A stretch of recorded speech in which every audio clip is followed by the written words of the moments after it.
CBSE words में आपका स्वागत है। इस वीडियो में हम क्लास 7 मैथ्स का थर्ड चैप्टर जिसका नाम है डाटा हैंडलिंग, उसकी एक्सरसाइज 3.1 डिस्कस करेंगे। क्लास 7 की और भी वीडियोस देखना हो तो डिस्क्रिप्शन में आपको प्लेलिस्ट का लिंक मिल जाएगा, वहां से देख सकते हो। Question number 1, find the range of Heights of any 10 students of your class. तो अपने क्लास की किसी भी 10 स्टूडेंट की जो हाइट है उसका रेंज बता दो। अब इसका एक तरीका ये है कि क्लास में स्टूडेंट की हाइट को मेजर कर लो, नहीं तो आप कुछ मान सकते हो। अगर अपने से कुछ हाइट मान रहे हो तो आप लिखोगे let the heights of 10 students bracket में इन सेंटीमीटर बी। तो ये कुछ हाइट है। अब देखो ब्रैकेट में ये जो हमने लिख दिया ना इन सेंटीमीटर, इससे फ़ायदा यह हुआ कि हर नंबर के साथ हमको सेंटीमीटर लगाने की जरूरत नहीं पड़ी कि यहाँ पर जो हाइट की हम बात कर रहे हैं वो हमने पहले ही बता दिया कि वो सेंटीमीटर्स में है, तो सिंपल नंबर लिख दिया हमने। अब रेंज का फॉर्मूला होता है highest observation minus lowest observation, यानी ये जो वैल्यू ऊपर दी हुई है जो हमने माना है हाइट को, इसमें सबसे बड़ी वाली वैल्यू कौन सी है, उसमें से सबसे छोटी वाली वैल्यू माइनस कर दो। तो यहाँ सबसे बड़ी जो वैल्यू है वो 151 है और सबसे छोटी 128 है, तो हमने 151 माइनस 128 कर दिया, तो रेंज आ जाएगी 23 सेंटीमीटर। क्वेश्चन नंबर 1 हो गया। Question number 2, organise the following marks in a class assessment in a tabular form. तो ये कुछ मार्क्स दिए हुए हैं, इनको टेबल के फॉर्म में आपको लिखना है। अब देखो डाटा हमको यही एक नंबर दिया हुआ है, ना नाम दिया है ना रोल नंबर दिया है, तो टेबल बनाने के लिए कम से कम 2-3 चीज़ें तो चाहिए। खाली एक चीज़ तो नहीं लिखोगे ना कि मार्क्स इतने मिल रहे हैं, वो तो पहले से लिखा हुआ है। तो यहाँ पर हमको क्या लिखना पड़ेगा, थोड़ा सा ध्यान दो। तो एक तो हम ये लिख सकते हैं कि कितने कितने मार्क्स मिले। दूसरा आप देखो कुछ मार्क्स रिपीट कर रहे हैं, जैसे 4 यहाँ 4 यहाँ 4 यहाँ।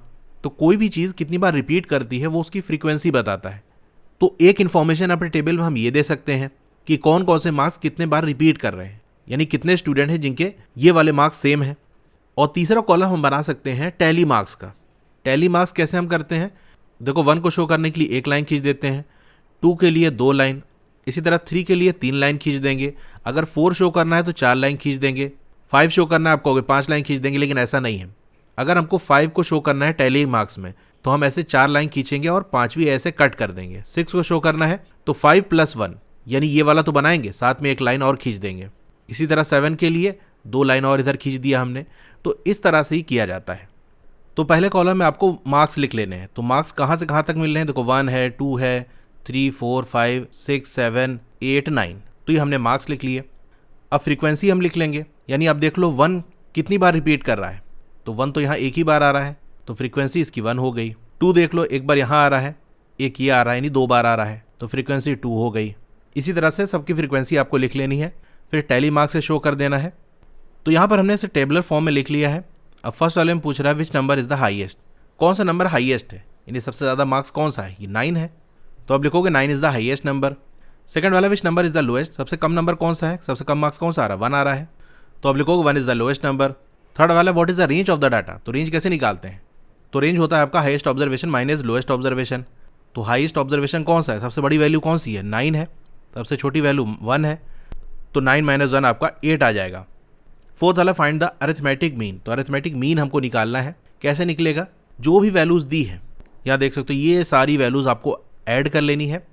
फिर जितनी वैल्यू है इसको काउंट कर लो, 1 2 3 4 5 6 7 8 9 10 11 12 13 14 15 16 17 18 19 20 वैल्यूज़ दी है ना, तो 20 से डिवाइड कर देंगे। तो सारे जो मार्क्स थे उसको हमने ऐड कर दिया और 20 से डिवाइड कर दिया, तो 5 आंसर आ जाएगा। तो अरिथमेटिक मीन 5 आ गया।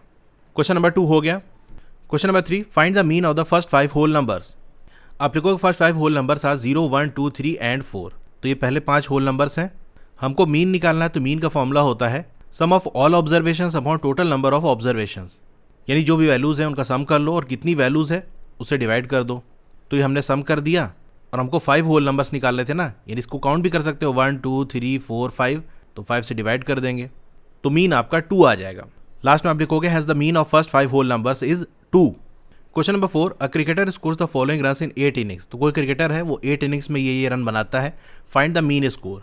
तो सबसे पहले आप मीन का फॉर्मूला लिख दोगे, फिर जो भी उसके रन्स हैं उनको ऐड कर लोगे, फिर कितने इनिंग के रन है ये, यानी इसको ऐसे काउंट कर सकते हो 1 2 3 4 5 6 7 8, नहीं तो यहाँ लिखा हुआ है 8 इनिंग्स के रन है, तो 8 से डिवाइड कर देंगे, आंसर 50 आ जाएगा। Has the mean score is 50। अब एक बात ध्यान रखना, देखो 0 भी इसका स्कोर है, तो बहुत से लोग गलती कर देते हैं 0 मतलब कुछ नहीं, इसको लिखने की क्या जरूरत है भाई, 0 में कोई नंबर ऐड करोगे तो उससे कोई फर्क थोड़ा पड़ेगा नहीं। यहाँ जो 0 मैंने ऐड किया इसको हटा भी दें तो इसके ऐड करने पे 400 ही आएगा, लेकिन 0 भी उसने स्कोर तो किया है ना, कितनी इनिंग खेली उसने। अब वो रन नहीं बना पाया वो अलग है, लेकिन वैल्यू तो हमको मिल गई ना कि उसका रन 0 है। यानी ऐसे समझो, कोई बंदा क्रिकेट खेला, पहला मैच उसने खेला, उसने 0 रन बनाए, और एक बंदे ने मैच खेला ही नहीं, तो ये दोनों बराबर तो है नहीं ना। एक को कहोगे उसने खेला ही नहीं, दूसरा कहोगे खेला है लेकिन रन उसका 0 है। तो रन अगर 0 भी है या कोई भी वैल्यू अगर आपका 0 भी है, उसको भी आप ऐड करके दिखाओगे, क्योंकि वो भी काउंट किया जाएगा टोटल नंबर ऑफ ऑब्जर्वेशंस में। और अगर 0 हटा दोगे तो ये आपका 7 बन जाएगा, तो फिर आंसर आपका गलत आ जाएगा। अगर आप क्लास 7 में अच्छा स्कोर करना चाहते हो तो मैं ओसवाल बुक्स को सजेस्ट करूंगा। ये काफी अच्छी बुक है। इसके अंदर आपको हर चैप्टर के रिवीजन नोट्स मिल जाएंगे, क्यूआर स्कैन करके वीडियोस देख सकते हो। इस तरह के माइंड मैप्स मिल जाएंगे जो कॉन्सेप्ट्स को याद करने में और क्विक रिवीजन में बहुत ज्यादा हेल्प करेंगे। इन टेस्ट क्वेश्चन के सॉल्यूशंस मिल जाएंगे, जैसे आपका ट्राइडीज वगैरह हो गया। सॉल्यूशन बहुत अच्छी तरीके से यहाँ पर दिए, आप खुद देख सकते हो। स्टेप बाय स्टेप सारी चीजें दी है, ना बहुत ज्यादा शॉर्ट में दिया है, ना बहुत ज्यादा लेंदी है। एक्सरसाइज के क्वेश्चन के सॉल्यूशन मिल जाएंगे, और एनसीईआरटी एग्जाम्पल जो एग्जाम के पॉइंट ऑफ व्यू से बहुत इंपॉर्टेंट है, उसके इंपॉर्टेंट क्वेश्चन के सॉल्यूशन मिल जाएंगे। फिर सबसे इंपॉर्टेंट नए सिलेबस के अकॉर्डिंग अब एग्जाम्स में कॉम्पिटेंसी या क्रिटिकल थिंकिंग बेस्ड क्वेश्चन भी आएंगे, तो वो क्वेश्चन भी आपको यहाँ मिल जाएंगे ताकि उसका भी आइडिया आपको लग जाए। फिर लास्ट में आपको 2 प्रैक्टिस पेपर्स मिल जाएंगे। अगर आपको इस बुक को परचेज करना है तो डिस्क्रिप्शन में आपको व्हाट्सएप चैनल का लिंक मिल जाएगा, उसको क्लिक करके ओपन कर लेना है। टॉप पे चैनल का नाम लिखा होगा, उस पर क्लिक करना है, रीड मोर पे क्लिक करना है, तो यहाँ पर आपको लिंक मिल जाएगा। इस पे क्लिक करके अमेज़न से परचेज कर सकते हो। Question number 5, following table shows the points of each player scored in 4 games. तो ये टेबल दिखा रहा है कि जैसे यहाँ पर A, B, C 3 प्लेयर हैं और 4 गेम हुए हैं, ठीक है, गेम 1, गेम 2, गेम 3, गेम 4। उसके अंदर किसने क्या कितना स्कोर किया है वो दिया हुआ है इस टेबल के अंदर। अब इस टेबल को समझ के पढ़ के आपको क्या करना है, now answer the following questions. First वाला पार्ट में पूछ रहा है find the mean to determine as average number of point score per game. तो आप मीन निकालो, मीन निकाल के क्या होगा, एक एवरेज नंबर ऑफ पॉइंट पता चल जाएगा जो कि पर गेम उसने स्कोर किया। यानी सिंपल समझो कि ए का आपको मीन निकालना है, तो मीन निकालने को कहे या एवरेज निकालने को कहे, बात वही है। तो ए का मीन निकाल लो। ए के मीन निकालने में हम किसको ऐड करेंगे, तो ए ने जो चारों गेम के अंदर स्कोर किया है वो पॉइंट्स आप ऐड कर लो। तो ए ने गेम 1 के अंदर 14, गेम 2 के अंदर 16, गेम 3 के अंदर 10 और गेम 4 के अंदर 10 स्कोर किया, तो इन्हीं सबको ऐड कर लो। और टोटल 4 गेम खेला है तो 4 से डिवाइड कर देंगे। तो आप लिखोगे mean of as points scored. तो ए ने जो पॉइंट स्कोर की है उसका मीन हम निकाल रहे हैं, तो फॉर्मूला लिख दोगे sum of all observations upon total number of observations. तो चारों गेम में जितना उसने स्कोर किया है इन सबको ऐड कर लो और 4 से डिवाइड कर लो, तो आपका 12.5 आ जाएगा। अब सेकंड वाला है to find the mean number of points per game for C, would you divide the total points by 3 और बाई 4। वाई कह रहा सी का मीन निकालने के लिए जो टोटल नंबर ऑफ ऑब्जर्वेशन होती है उससे हम डिवाइड करते हैं। तो यहाँ पर हम 3 से डिवाइड करेंगे कि 4 से डिवाइड करेंगे, क्योंकि टोटल जो गेम खेला जा रहा है वो 4 है। लेकिन हम ये देखेंगे कि सी ने कितने गेम खेले। अगर उसने कोई गेम खेला ही नहीं तो फिर उसकी काउंटिंग होगी नहीं।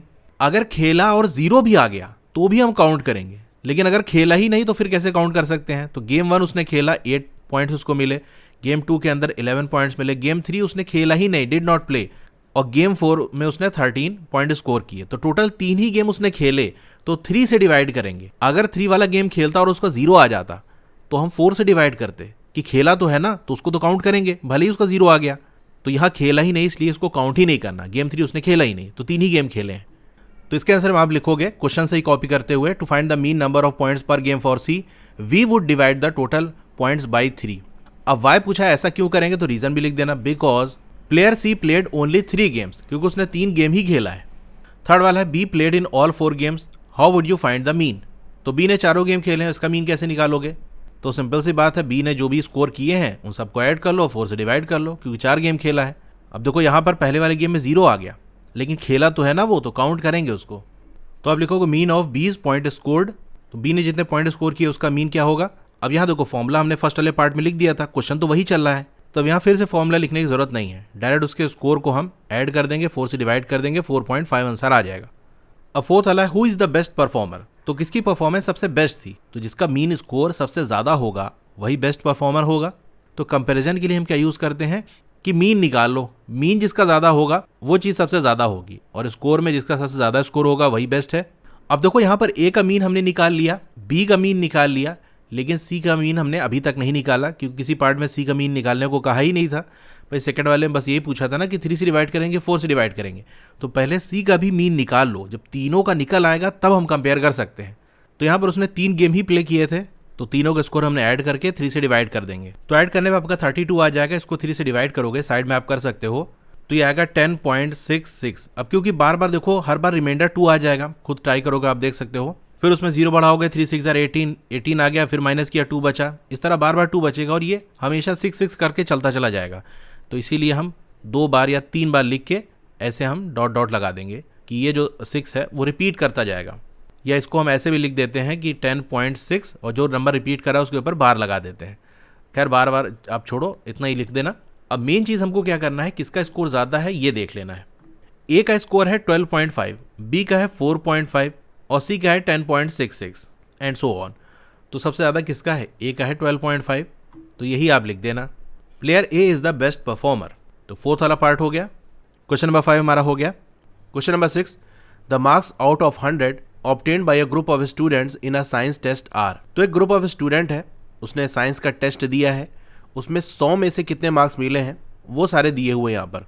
फाइंड द, आपको क्या फाइंड करना है, फर्स्ट वाले में highest and the lowest marks obtained by the student, यानी ज़्यादा और कम से कम मार्क्स कौन से हैं ये आपको बताने हैं। तो जब से हाईएस्ट और लोएस्ट का पूछे ना, तो बेस्ट तरीका ये है कि जो भी आपको वैल्यूज़ दी है उनको एक ऑर्डर में अरेंज कर लो। जनरली हम असेंडिंग ऑर्डर में अरेंज करते हैं, तो ये बेस्ट तरीका होता है और ऐसा ही आपको एग्जाम्पल में पीछे दिया भी हुआ है। तो चलिए उसी हिसाब से हम कर लेते हैं। तो आप लिखोगे arranging the marks in ascending order we get, तो असेंडिंग ऑर्डर में अरेंज करेंगे तो हमको ये मिलेगा। अब ऊपर हमको 85 दो बार दिया हुआ है, इसीलिए हम 85 दो बार यहाँ पर लिखेंगे। ऐसा ना समझना कि सेम ही तो है, एक ही बार लिख दो। ये दो अलग अलग स्टूडेंट्स के मार्क्स हैं, अब दोनों के सेम आ गए तो क्या करना है, दोनों के लिखोगे तो जरूर ना। तो सबसे लोएस्ट मार्क्स आपका 39 है और हाईएस्ट मार्क्स 95 है, यही आप लिख दो। Highest marks equal 95, lowest marks equal 39। अब सेकंड वाले में आपको रेंज निकालना है, तो रेंज कैसे निकलेगा, highest observation minus lowest observation. तो हाईएस्ट वैल्यू कौन सी है, 95 है, लोएस्ट 39 है, माइनस करो 56 आएगा। Hence the range of the marks obtain is 56। Third वाले पार्ट में आपको मीन निकालना है जो मार्क्स ऑब्टेन किए गए हैं। तो मीन का फॉर्मूला क्या होता है, sum of all observations upon number of observations या टोटल नंबर ऑफ ऑब्जर्वेशन, जो भी चाहे आप लिख सकते हो। फिर जितने भी मार्क्स हैं आप उन सबको ऐड कर लो, कितने मार्क्स दिए हुए हैं, टोटल 10 स्टूडेंट के दिए हुए हैं, आप काउंट करोगे इन सबको तो 10 आएगा, तो मीन आपका 73 आ जाएगा। Hence the mean marks obtain by the group is 73। Question number 6 हो गया। Question number 7, the enrolment in a school during 6 consecutive years was as follows. तो किसी स्कूल के अंदर 6 लगातार यानी एक के बाद एक आने वाले सालों में कितने एडमिशन्स हुए, ये पूरा आपको दिया हुआ है। Find the mean enrolment of the school for this period. तो इन 6 सालों के अंदर मीन इनरोलमेंट कितना हुआ है, यानी यहाँ पर मीन निकालना है और वैल्यूज ऊपर दी है। अब इसका आंसर देखो मैं आपको थोड़ा दूसरी तरीके से कराता हूँ। सबसे पहले हम क्या करते थे, मीन का फॉर्मूला लगाते थे, sum of all observation upon number of observation, उसके बाद डायरेक्ट वैल्यू पुट कर देते थे। इसमें आप चाहो तो एक और स्टेप बढ़ा सकते हो, इससे आपका जो आंसर है वो और अच्छा हो जाएगा।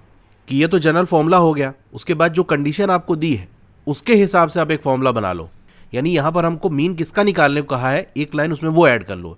मीन इनरोलमेंट की बात कर रहा है ना, तो देखो नेक्स्ट वाली लाइन में हमने मीन इनरोलमेंट लिख दिया। इसको हम कैसे निकालेंगे, देखो सम ऑफ ऑल ऑब्जर्वेशंस।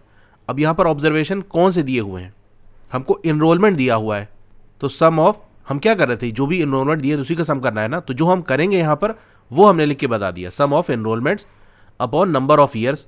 यही हम वैसे भी करते हैं डायरेक्ट अगर फॉर्मूला लगाते हैं। अब उसके बाद जो हम काम करते हैं कि सबको ऐड कर लो और टोटल 6 ईयर की बात कर रहा है तो 6 से डिवाइड कर लो, आंसर आपका 2058 आ जाएगा।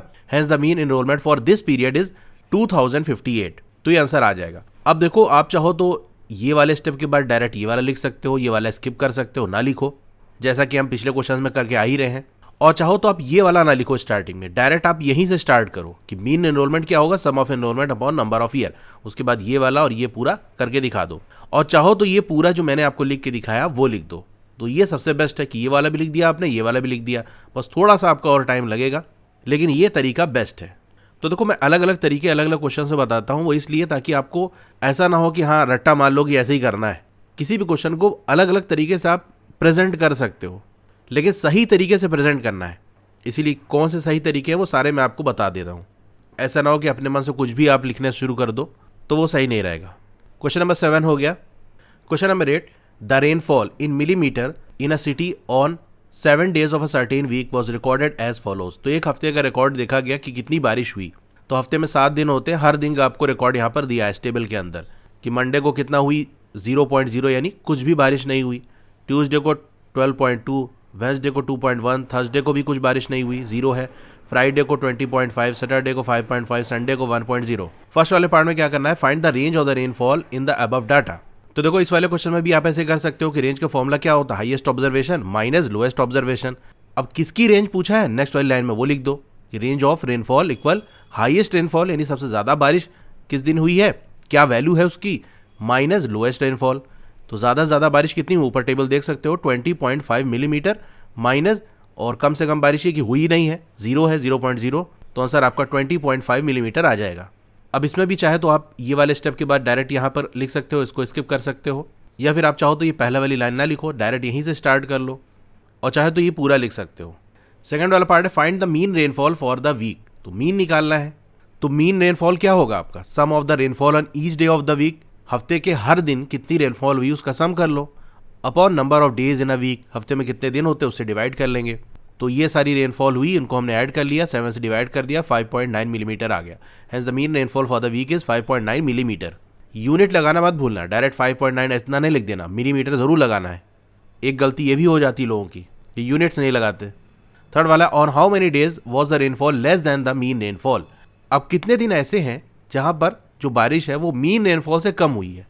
अब मीन रेनफॉल कितनी है हमारी 5.9। अब देख लो 5.9 से कम कौन कौन सी रेनफॉल है, तो एक तो मंडे को हुई है, फिर वेंसडे को मीन रेनफॉल से कम हुई है, थर्सडे को कम हुई है, और सैटरडे को भी कम हुई है, और संडे को कम हुई है। यानी 5 दिन ऐसे हैं जहां पर 5.9 मिलीमीटर से कम बारिश हुई है, यानी मीन से कम हुई है। तो इसका आंसर में आप लिखोगे on 5 days the rainfall was less than the mean rainfall. Question number 8 हो गया। Question number 9, the heights of 10 girls were measured in centimetre and the result as follows. तो 10 लड़कियों की हाइट को मेजर किया गया और ये सारी हाइट आई हैं। फर्स्ट वाला पूछ रहा है what is the height of the tallest girl, second में शॉर्टेस्ट गर्ल की हाइट पूछ रहा है, यानी कम ज़्यादा हमको बताना है। तो सबसे पहला काम क्या करते हैं, इसको असेंडिंग ऑर्डर में अरेंज कर लो, तो खुद ही दिख जाएगा। सबसे पहले जो आएगा वो सबसे छोटी हाइट होगी, और सबसे बाद में जो आएगा वो सबसे ज़्यादा वाली हाइट होगी। तो हमने ये असेंडिंग ऑर्डर में अरेंज कर दिया। तो सबसे कम हाइट कितनी आई 128, और सबसे ज़्यादा हाइट आई है 151। तो टॉलेस्ट गर्ल की जो हाइट होगी वो 151, यहाँ डाटा हमको देखो सेंटीमीटर में दिया है तो ये भी लगाएंगे हम सेंटीमीटर, और शॉर्टेस्ट गर्ल की 128 सेंटीमीटर। थर्ड वाला what is the range of the data, तो रेंज इक्वल हो जाएगा highest height minus lowest height, value put करोगे तो आंसर आपका 23 सेंटीमीटर आ जाएगा। फोर्थ वाले पूछ रहा है what is the mean height of the girls, mean निकाल लो। तो अब लिखो mean height equal some of Heights of all girls, तो जितनी भी गर्ल्स हैं उनकी हाइट का सम कर लो, अपॉन नंबर ऑफ गर्ल्स, कितनी गर्ल्स हैं। तो ये सारी हाइट है, इसका हमने सम कर लिया, टोटल हमारी 10 गर्ल्स हैं। तो आपका 1414 अपॉन 10 आएगा, 10 से डिवाइड करेंगे तो राइट से एक डिजिट के बाद डेसिमल लग जाएगा, यानी 141.4। यहाँ पर भी लास्ट में हमको सेंटीमीटर लगाना पड़ेगा क्योंकि हाइट की बात हो रही है ना, और हमको यूनिट दी हुई है। लास्ट में आप लिख देना hence the mean height of the girls are 141.4 centimetre. Fifth वाला पार्ट है how many girls have heights more than the mean height. तो ऐसी कितनी गर्ल्स हैं जिनकी हाइट मीन हाइट से ज़्यादा है। तो मीन हाइट हमारी है 141.4 सेंटीमीटर। यहाँ जो वैल्यू दी है, अब देख लो कौन सी क्या पूछ रहा है, इससे ज़्यादा है तो ज़्यादा वाली देख लो। 135 तो कम है, 150 आ गया, 139 भी कम है, 128, 151 आ गया। उसके बाद 146 ये ज़्यादा है, 149 ज़्यादा है, 143 ज़्यादा है, बस। तो 5 ऐसी गर्ल्स हैं जिनकी हाइट मीन हाइट से ज़्यादा है। तो आप लिखोगे height of 5 girls are more than the mean height. Question number 9 हो गया, और इसी के साथ ही हमारी एक्सरसाइज भी कंप्लीट हो गई।